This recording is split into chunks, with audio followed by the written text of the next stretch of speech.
Hi everyone. So the question we're taking up right now is 238, which says product of array except self. So in here we are given an integer array nums, a list of numbers, and we have to return an answer such that if answer I is equal to the product of all of the elements present in the list except for the element standing at that particular index.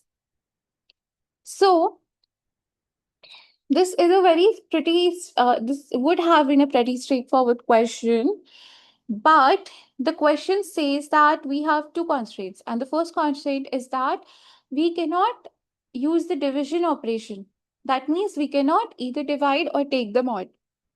If that were possible, we could just simply, multiply all the numbers in the list and then just divide the uh, current number at index I, and that would give us a perfect number that we're looking for. But since we can't do that, and we also need to have a linear time complexity, which is big O of n, which means that we cannot iterate through every index and then find the perfect product for every index using nested loops, which would then otherwise give us time complexity of big O of n square, and that would be too slow for the inputs.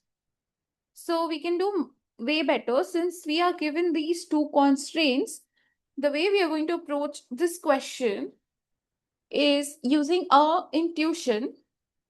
You can see that, let's say this is the array we have. So if we take the first spot, our product basically needs to be we need to ignore one and we need to multiply every other element. So a grand total is 2 into 3 into 4, which is 24.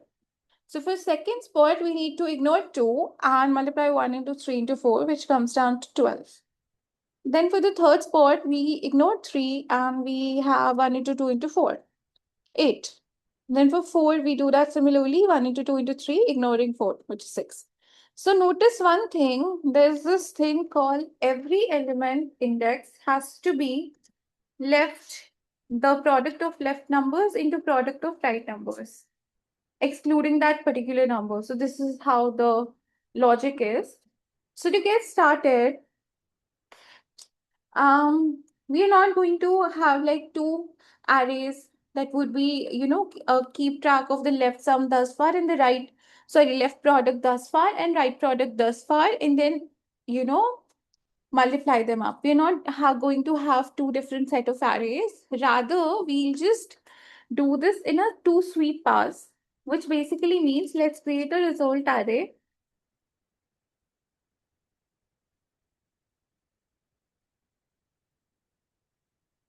So we're going to first have a pass for numbers from left to right, and then we are going to iterate backwards from right to left.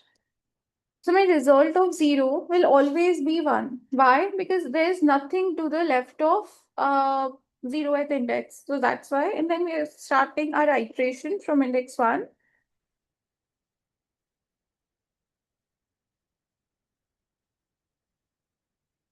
In here, what we do is we calculate result of I, which would simply be the previous value, it multiplied by the previous part multiplied by the previous number. So this is how our forward pass looks like. And again, we are going to do this backwards. So our result, so let's create a variable called right and let's initialize it to 1.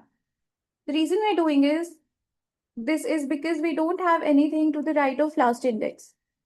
Now we are going to again iterate backwards. So I'm copy pasting this and we'll make edits. So this will start from nums.length -1.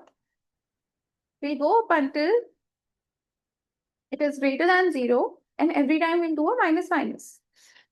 So now my result of I would be result of right into nums of I +1.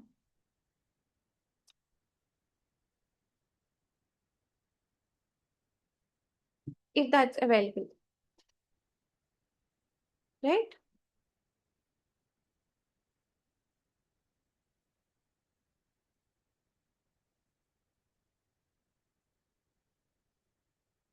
No, it wouldn't be this because we don't multiply this, we don't multiply the current number here. So result of I would be result of I into right. And my right would then have, um, we then multiply the right with nums of I. Why? So that our right is ready for the next iteration. So by the end of this for loop, what will happen is we will have the perfect answer that we're looking for. And then in the end, we're just going to return the result. So coming to the time and space complexity, our time complexity is big O of n. Why? Because this loop basically runs for n time. And this loop also runs for n time.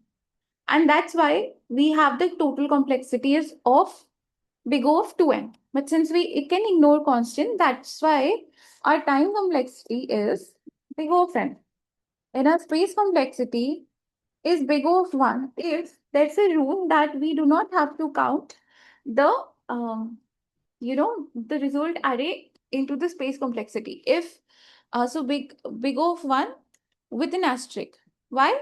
Because if there's a rule that we do not need to count this, then we only have one variable. So even if the size of the input array is 4, or let's say 100,000, we still are creating only one variable. So that's why our space is big O of 1, given the rule that we do not count the result array into the space complexity. So yeah, this was it for this video. Thanks for watching. Bye.